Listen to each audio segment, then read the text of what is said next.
The FLSA, it's the Fair Labor Standards Act, the federal law that sets the floor nationwide for wages, for minimum wage, for exempt employees, and what they need to be paid.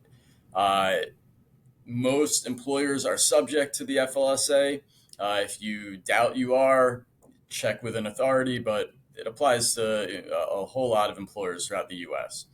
When we talk about exemptions, right, we start with the concept that every employee is presumed to be non exempt, meaning they're entitled to an hourly rate plus time and a half for overtime if they work over 40 hours.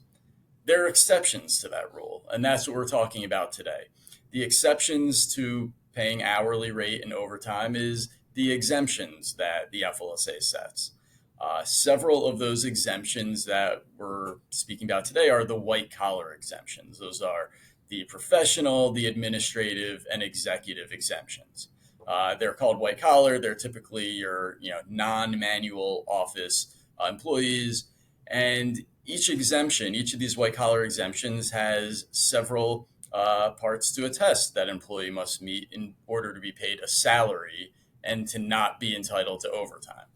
And so there's a duties test, right? That's what we often focus on, the primary duties of the executive, administrative, or professional employee.